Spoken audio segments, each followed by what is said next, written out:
Gonna win. Long as you're happy, you're always gonna grin. You get out what you put in. You get out what you put in. Never gonna lose, never gonna win. Long as you're happy, you're always gonna grin. You get out what you put in. You get out what you put in. You get out what you put in. We are live, and we've got Laurence in the house, all the way from. Tell us where you are, Laurence. So I'm in New Jersey, in the US. New Jersey. Hang on, don't we have to pronounce it New Jersey? Isn't that what they say? Yeah, that is how they pronounce it. Yeah. I've just started watching a TV miniseries thing, and they're in New Jersey, and that it overlooks the Manhattan skyline, doesn't it? Depending on where you are in New Jersey. Yeah. So there's quite a few places where, as long as you're high enough up, you've got like perfect views of the city and everything like that. So it's it's a cool area where we used to live. When I first moved over, it was the same thing. Yeah, perfect. And I can sense a little bit of a northern accent. So you're from the UK? Yeah, so from the UK, from Huddersfield area, and then moved over here probably about 14 years ago now. Wow. So with the whole immediate family. And settled in New Jersey quite quickly. So I'm a citizen over here now, so here to stay with a couple of kids and a wife. So. Oh my goodness! You've got American children. How cool is that? That's brilliant. Yeah. So, Laurence, tell us a little bit about yourself. What you do? Yeah. So I recently actually went on a new venture. So I started Impact Global Solutions, and I help CPA firms and accountants mainly in the US, but find and matchmake to outsourcing firms all around the world. So I'm not an outsourcing firm myself. We don't have our own back office people, but what I do is I use all the vendors and do all the due diligence to find the best options for the accounting firms and help them actually understand best practices and how to get started, because a lot of them struggle to even take that first step. Yeah, they certainly do. You're a godsend. You're an absolute godsend, because when I talk to accountants about outsourcing, they're, I'm not doing that. I can't have it going out, at the office and goodness knows what else. So to have somebody like you. So here I am, I'm an accountant and I'm thinking of outsourcing, and I pick up the phone or I look in Yellow Pages or maybe LinkedIn and find a couple of outsourcers, but which one do I choose? So now I just come to you and you'll find me the right one? Correct, exactly. And it's... And typically now they probably get an email most days from a different outsourcing provider offshore, right? It could be typically in India, but also in the Philippines, the common area. You've got South Africa, you've got South America. So you've got all these smaller outsourcing firms as well as large ones emailing them daily. So it just gets confusing, right? I mean, if you go to an event, especially in the US here, like we see, it went from 5-6 years ago, there was maybe 3 outsourcing firms in that event exhibiting, to at least sort of 10 to 12 in the same type of event. So it just gets a bit confusing as to who's the right one, who's the best fit for the firm. Yeah, no, absolutely. Good afternoon, Pavel. It's really cool, this messaging here. Good afternoon to me and good morning to you. So nice to see you, Pavel. If you've got any questions for outsourcing, then please drop them in. So, but the biggest question, all right, Laurence, is there's outsourcing and there's offshoring. Is there a difference? And if so, what is the difference? So I think they come a little bit hand in hand, right? So I would still call outsourcing offshoring and vice versa a little bit. However, there are onshore options for firms. There's also what we call nearshore options, like in the US, that's Mexico. Well, right? You're really confusing me now. So come on. So we've got offshoring, outsourcing, onshoring and nearshoring. Yeah. Right. Yeah. Okay. So there's lots of different ones, and there's also lots of different models, and that's the thing where it gets confusing if you don't know. You just get told by one of the firms you're working with, this is the way you do it. You sort of do it that way, but there's a lot of different models to it as well. But particularly, it's like offshoring is you going somewhere. Typically, the major places are India. You've got the Philippines, South Africa, South America. In different areas in there, Mexico as well being one. You're going to find different skill sets in each as well, right? So you're not going to find much tax in South Africa, for example, just because they just don't really have much experience in the tax world, but you'll find a lot more tax in India, right? But you're going to find better communication in the Philippines than necessarily India because of accents and things like that, right? So it's a bit of a preference game. But then the outsourcing side, it's more taking projects you've got and you are essentially giving that to another vendor and having them do the majority of that project, in comparison to offshoring is more when you're hiring staff. I would say you can hire by the time as well, but we typically use that more when you're hiring individuals that are going to be working for your business just offshore. Yeah, sure. Okay. So during COVID, we had lockdown, and in my fictitious practice, I've got Sally, George, and John, and I sent them all home, and they all worked from home. And now we've got a bit of hybrid working because John likes to walk his dogs on a Wednesday and stuff like that. That's basically offshoring, isn't it? Correct. Yeah. So if I'm happy with that concept, then why wouldn't I be? It could be John in the Philippines or India, couldn't it?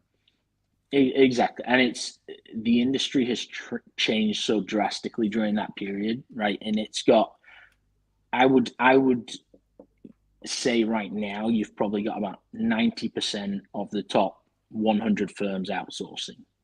Wow. Pre-COVID, you did not have that, right? I know a lot of firms in the top 100, there was at least 20 or so that had never touched any type of offshoring, and they were not doing it pre-COVID. But now, because they realized, they said, well, all our accountants are at home now working. Why would we not even explore this? Because we can put the same type of infrastructure in place for them to ensure it's secure. So it's never been new. It's not that new. It's been going on forever, but it's just that I would say there's only now a small handful of people not trying it in some way. Yeah, no. And this is funny that you say that it's not new. I was chatting to my father a while ago, and just finding out about what jobs he had when he was younger. And so before I was even born, so this is early 60s, he got himself a job, and that was a remote job. So that was a working from home job. And and you'd have thought that back then everybody had to go to work. And so it isn't new. It isn't new. Yeah. It's just the press get hold of something and turn it all around. So what would you say the biggest obstacles to an accounting practice or a bookkeeping practice? What's their biggest obstacle for not offshoring, outsourcing? So you're going to have, well, there's two pieces to that, right? The biggest obstacle overall is somewhat of just the mindset in the US. They don't want to use offshore. They're very gung-ho on American made in a sense like that. I can't change their mind in that sense. I would push them to still outsource. There are onshore options for that as well. There are firms in the US that are outsourcing technically and being an option to use the gig economy, right? Yep. Is a big one. However, I would say when they're actually not of that opinion, I would say it's just more they've tried it and they've had a bad experience, so now they're just turned off fully. Yeah. Right? They're like, no, it's not going to work for me because I tried it 5 years ago, tried it 10 years ago, and it just wasn't a success, right? But a lot of the times it was they haven't actually put the same amount of effort into outsourcing as they would another project in-house, or even an employee where you give them typically 3 to 6 months to even get their legs. You're probably not going to get super efficient until you post 1 year, just even saying, yeah, this person was a good pick or not, right? Which is typically like that. So, but that's generally the biggest thing. It's not that they haven't tried it, but it's that they've tried it and it's gone really badly. Yeah, no, super duper. We've got Shaquille come in to say hello. Hi, Shaquille. Good to see you. If anybody here uses outsourcing, then drop a note in the comments as to your experience. Please don't name names unless they're absolutely awesome, and then that's absolutely fine. But we don't want to, because what happens is like you say, we tried somebody, and do you not think it's like I've made a wrong hire? So I've hired somebody and they just, to come and work in my practice, and it doesn't work. And it didn't work because we didn't explain the job to them properly, or they didn't have the right qualifications, or we didn't realize they lived too far away, so they were always late. There's loads of reasons why people it's the wrong hire. I had one of my managers turned around and said, I need you to work in a different branch because the new guy we've hired hasn't got a car. And I turned around and said, well, didn't you ask him in the interview? Well, I did ask him if he drove. Yeah, but you didn't ask him if he had a car. No, I didn't. And just because you drive doesn't mean you own a car. And so this is the thing. So we make a wrong hire.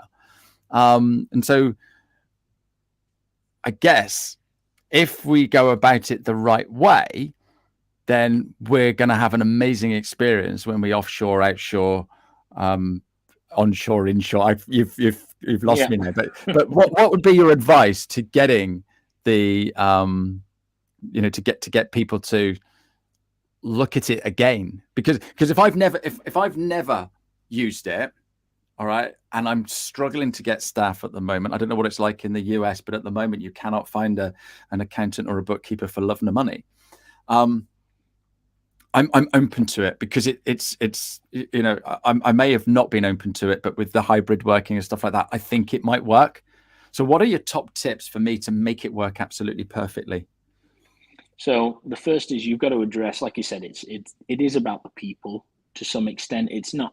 There are a lot of firms that are not as efficient as they should be, right? And they haven't documented processes. It's not super simple. If it was super simple, they wouldn't even need accountants to do it, right? In that sense, they would be able to just hire an admin person to start some of the process and go through it that way. So, but I would say you've got to think about it in two ways. One, do you like the management team that's on the outsourcing firm side, right? So that's number one, because they may find you somebody that isn't the right fit, but are they a good partner? Are they willing to work on it and find you the right fit person, right? Are they advising you the right way as to investment of time, investment of money and everything, not just to try and get the sale and try and like keep pushing you to add more and more people? Are they putting the right structure in place there? And then also that person side of it, right? Making sure you are set up to take on somebody new, right? So they need to have projects in the pipeline. You need to make sure during that first 3 months period that you are educating them just like you would an internal staff member. So you've got to have trainings ready to go.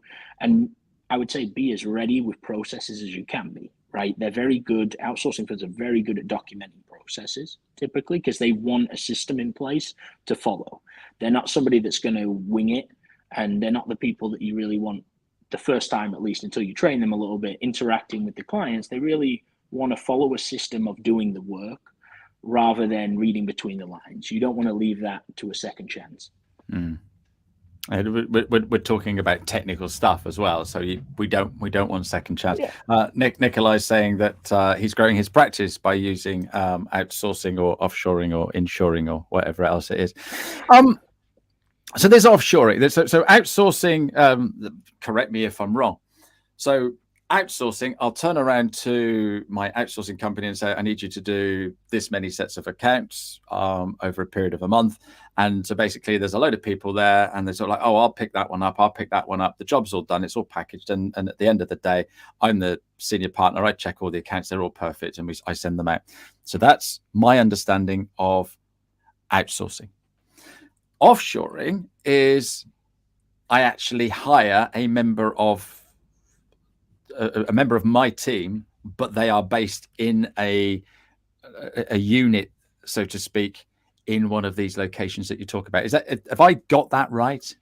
Yeah, I would go along with that. Right, it's definitely more outsourcing in general is just the practice of it, but it's more if you're talking about project to project in a lot of cases. Offshoring is when you're utilizing offshore talent, right? In a lot of cases, they will still sell offshoring as per project, sometimes per return, per hour, right? In different periods of things. But a lot more firms you'll see now, outsourcing firms, are trying to get away from that because it's less consistent and trying to ensure that you're using dedicated people because you can train them, right? Yeah. It's very difficult to get a system together if you are literally just working with somebody during the busy season and then you come back to them the following busy season. There's probably going to be a turnover of staff. There's going to be not the same manager working on your project, right? There's no consistency to scale. So, yeah. Okay. So I'm now going down the offshoring route. So I'm now employed Sally in the Philippines. Yeah. Yep. So basically, I train her, or you train her. How does all of that work then, or it's just not you, the outsourcing company?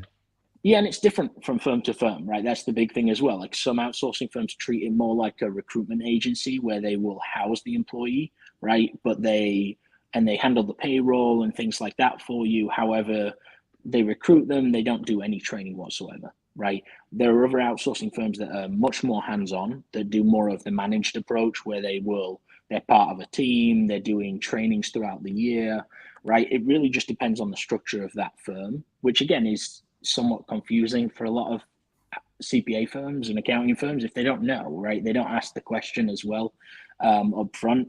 It's only because I've been doing it for 10 years and I've been on the other side of the page where I've seen a lot of different types of outsourcing firms that I know what questions should be asked as well. And then also, okay, is this actually a match, right, for what I need that outsourcing firm to do? No, perfect. So here's a question. Why should I go to you rather than just pick up the phone and speak to, one of the other providers? So I personally don't know anybody else that's doing what I'm doing right now, Nope, as neither do I. specializing in it and just focusing on it. I mean, I've got 10 years of experience working on the outsourcing field anyway, working with over 500 CPA and accounting firms over those 10 years. And so I know the problems that come up. So it's more, you can go directly to one of these outsourcing firms, but typically I'm able to push you in a better direction. And the matchmaking piece doesn't cost a firm anything, right? So the big thing is my initial part of the service doesn't cost a thing. I want to make sure these firms are going to the right outsourcing providers because then they have a solution to the major problem, staffing. My charge comes in really when they want me to help consult and understand best practices and come in to fix a problem and things like that. That's when I actually start charging a firm. So it's free. The initial stage is free. So why would you not come to me who knows all the firms compared to going to one that you're going to really just get sold on? Yeah. So you're like Tinder for Say Tinder. for outsourcing Tinder, firms. others like the broker approach in some sense, right? Broker, Up to that makes you. that makes more sense. And I was going to say Cilla Black, but you're far too young. You probably wouldn't even know who Cilla Black is. No, I don't. No, thank you very much I'll indeed. look it up afterwards. Yeah, please do. So there's some older people watching there are just laughing at me. So what challenges are you seeing accountants and bookkeepers, CPAs, having right now at the moment, Laurence? I mean, the biggest problem is staffing, right? It's being talked about everywhere. There are not enough accountants coming into the industry compared to the ones leaving, right? The baby boomers leaving. We're trying to figure out succession plans for a lot of them. And it's not even a lower end piece of talent that we're looking for. We're typically looking for quite technical talent. So more in that mid to senior level experience. So firms need to find ways of actually creating a better process for a lot of the work that's going on. There's going to be some automation that comes in as well, which I highly recommend firms tagging into this, and it's going to help. But the biggest problem is making sure there's enough staff in firms that they can go to and again continue to grow, because otherwise they're just going to struggle. And what's happening now, you see, is every firm's getting acquired because they think that being acquired by a bigger firm will solve the staffing shortage. It's not. It's not actually solving it. No, cool. Nicola's got a question for you. I know half of the answer, Nicola. We do start at 12:30. Laurence is from New Jersey. So where are you based in the US, and do most of your clients come from the US? Yeah, so based in New Jersey, most of my clients come from the US side of things. Again, I can help a firm anywhere. There's generally, I know if they focus on the UK as well, which countries focus on the UK and have experienced staff in those areas. So I'm happy to help and have the conversation. So it doesn't really matter whereabouts. I could tell people in Europe, right? I mean, my job is understanding the outsourcing market, where talent is available to which countries and what they can really do. Yeah, brilliant. Great question. Thanks, Nikolai. So what are the biggest mistakes that accountants, CPAs, and bookkeepers make when hiring an outsourcing firm? And when I say outsourcing, I mean all of the above. So the biggest mistake is treating it like a hands-off approach and passing projects along without giving feedback for those projects, right? So that they're going to say, hey, here's project A, B, and C, please do it. It comes back to them, they take it, and they go and fix the problems without necessarily going back to the outsourcing firm and saying, okay, here's the feedback I'm giving based on these so that we can work on that. And then they end up just getting stressed out because they're only getting a certain level of work back, but they've never given any feedback, right? So just like an employee in-house, you have to sit with them, you have to go over these things and teach them, right? Because otherwise they're never going to learn. If you just fix all the mistakes for them and don't put a process in place to stop that and a control there, it's never going to get any better. So being way too hands-off is generally the biggest problem I see. Yeah. And so any tips to overcome that? Yeah, so weekly meetings, honestly. I mean, if you have a dedicated person, you need to make sure you have a weekly meeting, not like it could be a daily meeting with the individual, but also a weekly meeting with the management team and the outsourcing firm, right? Making sure that they understand and you're telling them what feedback you've given so that they can even work on it as well in the background. But also now as well, if something's really wrong down the line, they're not going to argue with you. They're not going to complain that you're saying, hey, this person's not working out. Right? You've given feedback, you've addressed it, and there's a report there saying, hey, I've given feedback every week and it's not changing, right? So either change it or I'm going to have somebody new, right? Because otherwise then you get sort of stuck with people as well, because it's typically yearly engagements that you're working with or longer, because we're dealing with people's careers at the end of the day. Yeah, that makes an awful lot of sense. So I'm running my own outsourcing company now, and I think that you'd be able to help me get more clients using my outsourcing company. Do you have a method of taking on new outsourcing companies? So I get approached. I mean, if CPAs are getting an email a day from an outsourcing firm, I get about 10 approaches every single day. So, I mean, as of now, it's sort of like time. I have to go through a due diligence process. So I have a set of questions that I get. I get an understanding of what their offices look like, what their structure is like, what their leadership's like. So security and everything. So it's more time to get that sort of set up to some extent. And then I'm sort of trying to figure out, okay, well, who are the best options? Like, because as well, the big thing is there are a lot of new outsourcing firms popping up everywhere. And yeah, they may have worked for PwC, they may have worked for Deloitte and started their own back office, but I'm not as interested in those firms right now. I'm interested in the firms that have 15, 20, 100 accounting firms that they've already worked for, that they have experience for. If they're just trying to get into it because they see a staffing crisis, that's not what I'm interested in. I'd prefer to work with the firms that have worked in this industry for a while, because then I go and check references and everything. So it's more, I will either hear about them from firms typically, and then I put more effort into going to figure out who they are, or I know them just from being around and doing the conferences and everything like that. And now I'm going through my own due diligence before I even start referring them anybody. Makes a lot of sense. So what sort of questions are people asking, the CPAs and accountants and bookkeepers asking you then, Laurence? Well, I mean, the big, who should I go to? So they sort of want to be told who to go to a lot of the times, which isn't the thing. I don't want to tell somebody to go somewhere. It's really about finding that relationship fit. Like you said, the Tinder approach, right? It is that, right? You have to do your own due diligence as well. But I'm making sure the ones they're talking to them at least are good, secure, experienced teams, and it fits the model that they want to do, right? Some larger firms, for example, they've gone into the approach where they're going to an outsourcing firm that's managing stuff for them. They have a lot of structure themselves. They don't need other people to manage their team for them. They don't need other people to train their teams for them. They also need to look into, okay, down the line, when I've built up a team, am I going to risk losing that team now with an outsourcing firm if I want to build my own? Or is there an option to actually own those employees in the back office down the line? So I'm helping create structures like that as well. So firms can actually own their back office down the line. Yeah, no, that's a good one, because you've got to make sure that you've got all the things in place. And I guess that's one of the things that you do with your consultancy is, because not every firm is going to be able to outsource. Correct.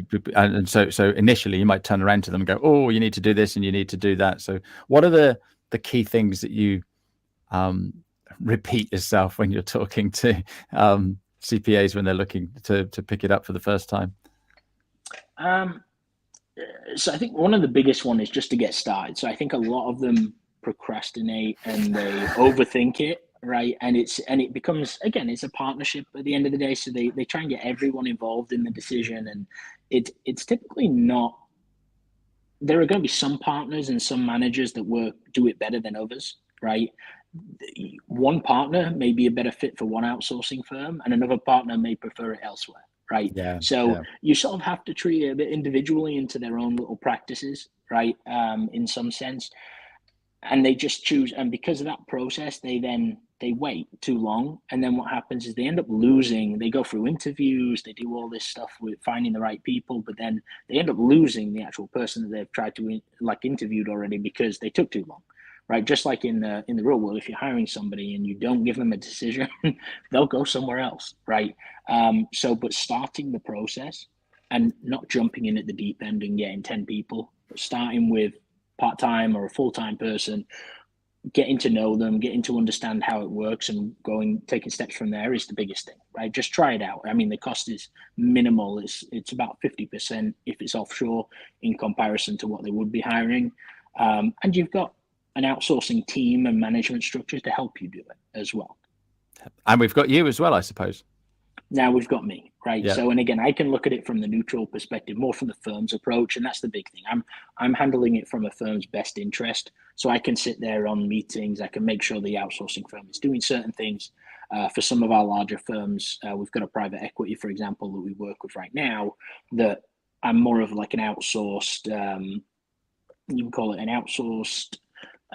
Or fractional outsourcing officer is what we called it, right? So it's where I'm going in and managing the whole relationship, right? So it really just depends on firm to firm what they need. Perfect. That 15 minutes has flown by. Yeah. So it's time for your breakfast now. How can people get hold of you, Laurence? Yes. So you can give me a call or a text at 908-202-5850. Or you can look me up on LinkedIn. I'm sure you'll leave the link on here as well. Or absolutely. And for those of you listening to the podcast, it's going to be in the show notes, so you'll be able to get hold of Laurence that way. That's perfect. What question haven't I asked you today? No, so I mean, this is good. I mean, again, looking to it's a new venture for me. I think it's really needed in the industry. So again, even if there are people watching and they want to just have a chat about it, and they may know people, it may not be yourself that's looking for this type of service, but you may know somebody that's having a terrible experience outsourcing and just doesn't know what to do. I am happy to help, right? Always happy to have those first conversations. And again, it costs nothing for them to have that chat. No, absolutely fantastic. So I've got one more question for you. I'm just going to quickly go to my guest next week.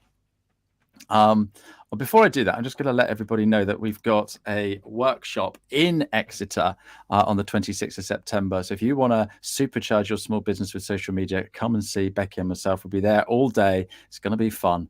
But next week, I have got, and you've seen him commenting today, the lovely Nikolai Naylor, the hamster guy.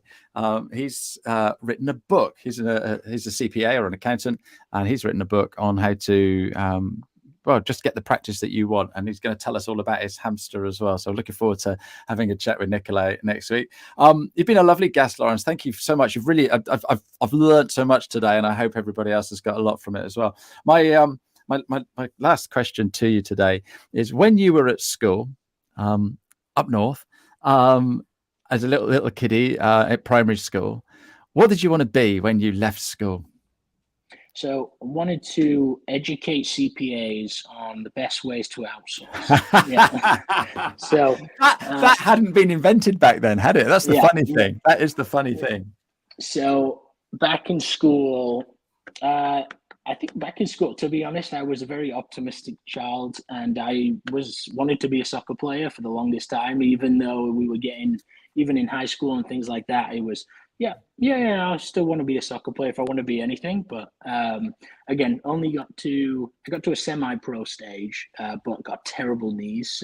So over here in the US, I managed to get to a semi-pro, but it was just coached for a number of years as well. So stayed involved in soccer or football over there.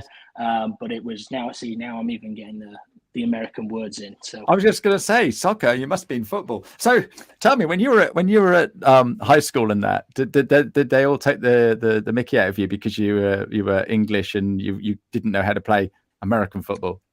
So nobody took the Mickey out of me because again, luckily it's one of those things. The accent has never hurt me over here. So but no, it was again. I could play the English football, so they all knew and like that. And also, I'd had a few more years of drinking under my belt than they did. They have to wait until they're 21. So they do, don't they? Yeah. Brilliant. So over here, I would say it was a better experience. It was fun. I enjoyed it, and like the US is huge, so you go different places, and it's like completely different countries you go into. Yeah, it certainly is. Laurence, lovely to have a chat with you today. Thank you very much indeed. Thanks for all your lovely comments. And we are expanding around the world, Pavel, aren't we? So thanks so much indeed. Cheerio, everybody. And see you next week with Nikolai. Cheerio now. Bye-bye. Thanks. You get out what you put in. Never gonna lose, never